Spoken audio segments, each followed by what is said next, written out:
Hello friends, welcome to our channel AC technical. दोस्तों, आपने देखा होगा कि आपके एसी में बढ़िया कूलिंग हो रही है, लेकिन आप थोड़ी देर के लिए एसी बंद करते हो और दोबारा स्टार्ट करते हो तो एसी में कूलिंग होनी बंद हो जाती है। जी हाँ दोस्तों, कई बार ऐसे होता है, कूलिंग करता है लेकिन थोड़ी देर बाद कूलिंग करना बंद कर देता है। ऐसा क्यों होता है? क्या एसी के अंदर गैस ख़त्म होगी? क्या एसी का कंप्रेसर ख़राब हो गया?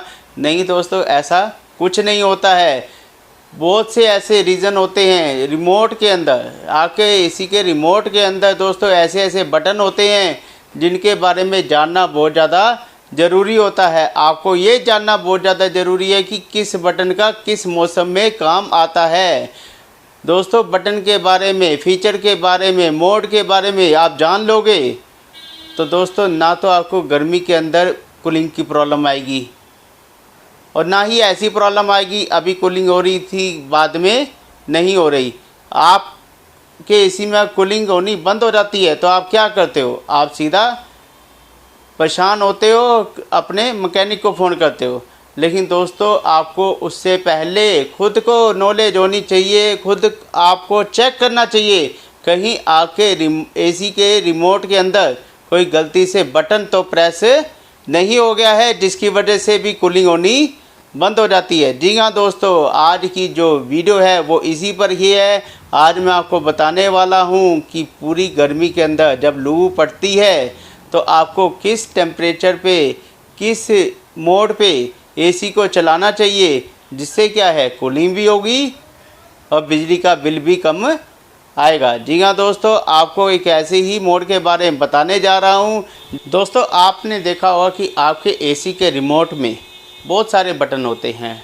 टाइमर का बटन होता है, स्लीप का बटन होता है, ऑन ऑफ के अलावा बहुत सारे बटन होते हैं दोस्तों। मोड का बटन होता है, कूल का बटन होता है और स्क्रीन के अंदर काफ़ी निशान भी आते हैं। किसी में स्टार बना हुआ आता है, किसी में ड्रॉप बनी हुई आती है, फ़ैन बना हुआ आता है, बहुत सारे सिंबल होते हैं। इनके बारे में जानना बहुत ज़्यादा ज़रूरी है। जब तक आप इनके बारे में जानोगे नहीं तो आपका एसी प्रॉपर कूलिंग भी नहीं करेगा और आपके एसी में रेगुलर प्रॉब्लम भी आपको फेस होती रहेंगी। कभी कूलिंग प्रॉब्लम, कभी कोई प्रॉब्लम, क्योंकि आपको पता ही नहीं है किस मोड पे कब चलाना है एसी को, कितनी कूलिंग कौन से मोड पे दोस्तों करता है। तो आज मैं आपको बताने जा रहा हूँ एक ऐसे ही मोड के बारे में। दोस्तों, होता क्या है, जब आपके एरिया का टेम्परेचर 40 डिग्री, 42 डिग्री, 45 डिग्री हो जाता है, काफ़ी गर्मी हो जाती है, उन दिनों कूलिंग बहुत ज़्यादा ज़रूरी होती है। तो उसके लिए आपको किस मोड पे रखना है?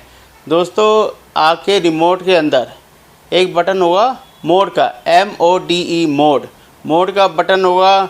अब किसी में मोड का बटन होगा, किसी में कूल का बटन होगा या किसी में सिंबल आता होगा। तो ये कई चीज़ें वो मैं समझा दूँगा आपको। मोड का बटन आप प्रेस करोगे तो आपके स्क्रीन के अंदर एक स्टार बना हुआ आएगा, एक स्टार बना हुआ आएगा दोस्तों। वो उसका सिंबल होता है कि एसी आपका कूल पे चल रहा है। आपने जब लू पड़ रही है, जब 42 डिग्री 45 डिग्री टेम्परेचर है, तब आपने कूल पे रखना है एसी को। जी हाँ दोस्तों, कूल पे रखना है। उससे क्या है, लू के अंदर, गर्मी के अंदर आपके एसी बहुत बढ़िया कूलिंग करेगा। उस समय सिर्फ कूल पे रखना है, मोड देखते रहना है कहीं बटन चेंज तो नहीं हो रहा है, गलती से कोई वो मोड चेंज नहीं हो गया है। कूल पे रखने से फ़ायदा क्या होगा? कूल पे रखने से फ़ायदा आपको ये होने वाला है कि आपके रूम में कूलिंग प्रॉपर होती रहेगी। दोस्तों, आपने देखा होगा कि कई बार आप एसी में बैठे हो, एसी को बंद करते हो, थोड़ी देर बाद स्टार्ट करते हो तो एसी कूलिंग करना बंद कर देता है।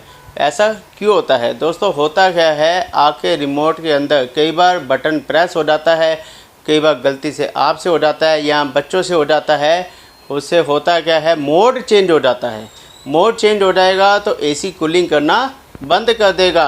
तो उसके लिए मैं आपको बता देता हूँ कि आपने क्या चेक करना है। दोस्तों, मोड के अंदर आप चेक करोगे तो आपको दिखेगा कि एसी जो है वो कूल पे नहीं है, वो कूल पे नहीं है, स्टार का सिंबल नहीं आ रहा है उसमें। या तो एसी का मोड जो होता है वो फ़ैन पे हो जाता है, सिर्फ फ़ैन बना हुआ आता है। उस कंडीशन में क्या होता है दोस्तों, जब फ़ैन पे हो जाएगा एसी तो एसी का कंप्रेसर स्टार्ट नहीं होगा और एसी कूलिंग नहीं करेगा। कभी भी आपके एसी में ऐसी कोई प्रॉब्लम आए, कूलिंग नहीं हो रही है, तो एक बार सबसे पहले आप रिमोट चेक कीजिए कि उसके अंदर कोई मोड तो चेंज नहीं हो गया है।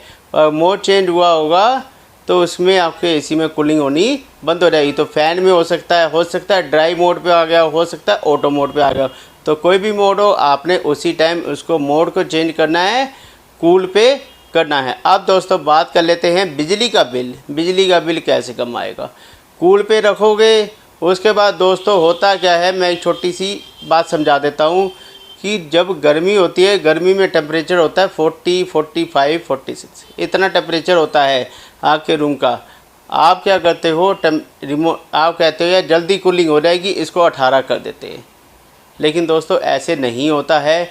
जब भी टेम्परेचर कम होता है, रूम में कूलिंग होती है, तो ऊपर से नीचे टेम्परेचर आता है 45 से 44, 43, 43, 42, 41, 40 ऐसे करते करते कम होता चला जाता है दोस्तों टेम्परेचर।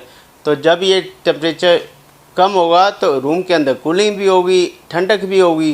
तो दोस्तों आपने क्या करना, आपने अपने रिमोट का जो टेम्परेचर वो सेट करना है 27 या 28। उससे क्या होगा कि कूलिंग तो होगी। जब तक टेम्परेचर 28 डिग्री आपके रूम का आ चुका होगा ना, तब तक आपके रूम के अंदर काफ़ी अच्छी कूलिंग हो चुकी होगी। ना तो आपको गर्मी लगेगी, ना ही पसीना आएगा।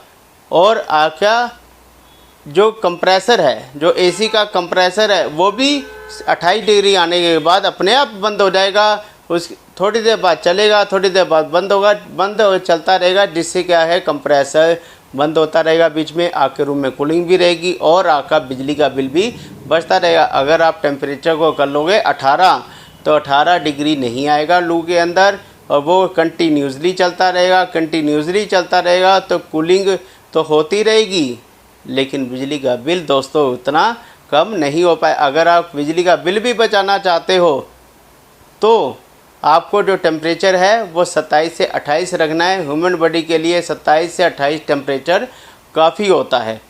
तो इन बातों का दोस्तों आपने ध्यान रखना है। रिमोट के अंदर फंक्शन समझने बहुत ज़्यादा ज़रूरी है। मैंने और भी वीडियो बना रखी हैं, आगे भी आपको दोस्तों बताता रहूँगा फंक्शन के बारे में। तो आज की वीडियो दोस्तों करते हैं यहीं पे ख़त्म। मिलते हैं एक नई वीडियो के साथ, तब तक के लिए नमस्कार।